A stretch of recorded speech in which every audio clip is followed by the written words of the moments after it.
The Zarathi had conquered 17 star systems without firing a single shot. Their weapon wasn't plasma cannons or quantum disruptors, it was terror itself. The crystalline beings could project nightmares directly into the minds of their enemies, crafting horrors so vivid and personalized that entire civilizations would surrender, rather than endure another night of induced torment. Dr. Elena Vasquez was the first human they had ever encountered. Commander Zethvar studied the readings from the holding cell with growing confusion. 3 cycles had passed since they'd begun the nightmare protocols on the human female. By now, she should have been a gibbering wreck, begging for mercy. Instead, the biometric sensors showed she was sleeping peacefully. Impossible, hissed Sub-Commander Krex, his crystalline form flickering with agitation.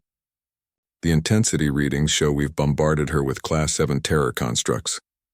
No sentient being has ever maintained coherent thought patterns under such assault. Zethvar's faceted eyes studied the human through the observation panel. She lay curled on the simple cot they'd provided, her breathing steady and deep. Occasionally she would smile in her sleep, actually smile, while their most skilled nightmare weavers poured manufactured horrors directly into her consciousness. "Increase to Class 8, Zethvar commanded. The nightmare technicians exchanged worried glances. Classy 8 terrors had broken the minds of the warlike Gorlani within hours.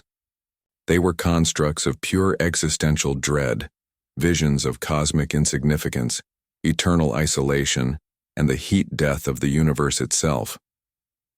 Elena's peaceful expression never wavered. "Sir," one of the technicians spoke hesitantly, "perhaps we should examine the human's neural patterns more closely. There may be some form of natural shielding we're not detecting." Zethvar approved the scan, though he suspected it was futile. The Zarathi had studied thousands of species over millennia. Fear was universal, a survival mechanism hardwired into every evolved consciousness. It was inconceivable that any species could be immune to terror itself. The neural scan results appeared on the main display, and every Zarathi in the command center fell silent. The human's brain activity wasn't showing signs of terror, confusion, or madness. Instead, the patterns were curious, engaged, almost entertained. "This is impossible," Krex whispered. "She's analyzing our constructs like they're puzzles to be solved." Elena stirred in her sleep, and for a moment, something unprecedented happened. The nightmare feed flickered, wavered, and then reversed direction. Suddenly, the Zarathi technicians were seeing through Elena's perspective, experiencing the nightmares as she did. What they witnessed shattered their understanding of the universe. Elena wasn't cowering from the cosmic horrors they'd crafted. She was studying them, deconstructing them, and in some cases improving upon them.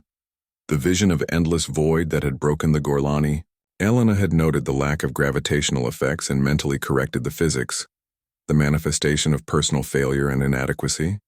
She'd analyzed its psychological construction and identified 12 different therapeutic approaches for overcoming such feelings.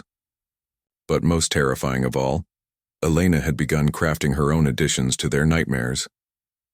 "Fascinating." Her voice echoed through the psychic link, carrying with it concepts that made the Zarathi recoil in horror. "You know, if you really want to create existential dread, you need to understand human philosophy. Let me show you what we call the problem of evil."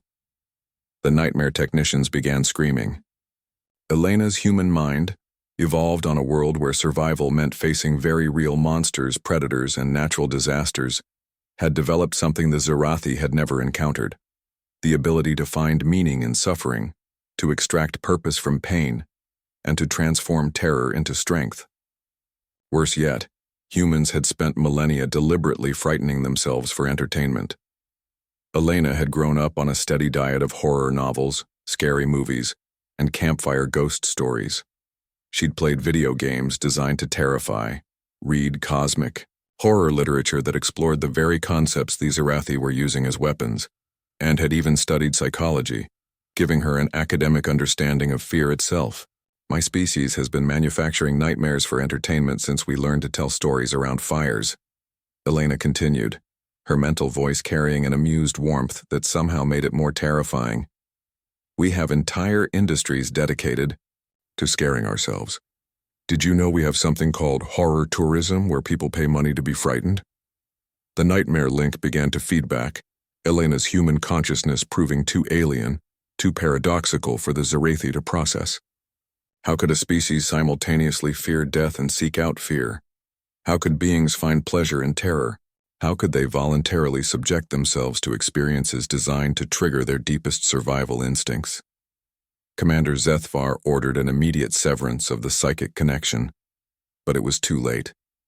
Elena's mind had touched theirs, and in that contact, they'd glimpsed something that their orderly, crystalline consciousness couldn't comprehend: the beautiful chaos of human psychology. 3 Zarathi technicians had already collapsed, their structured thoughts scattered by contact with a mind that could hold contradictory emotions simultaneously. 2 more were exhibiting symptoms of what humans might call an existential crisis, questioning everything they'd believed about the nature of fear and consciousness.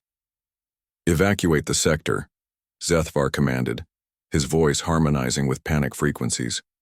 Seal the human in stasis and jettison the containment unit toward the UI, nearest habitable system. As the automated systems began the jettisoning sequence, Elena's voice echoed through the ship's communication system one final time. Thank you for the experience. You've given me some wonderful ideas for my next psychological thriller novel. By the way, you might want to research something called Stockholm Syndrome before you try this on other humans. It could get complicated. The Zarathi vessel fled the system at maximum velocity, its crew traumatized by their encounter with a species that had weaponized their own nightmares and turned terror into art. Elena drifted through space in her stasis pod, dreaming peacefully while her unconscious mind continued to process and improve upon the alien horror constructs, filing them away for future creative projects. After all, humanity had been telling scary stories for thousands of years. They were very, very good at it,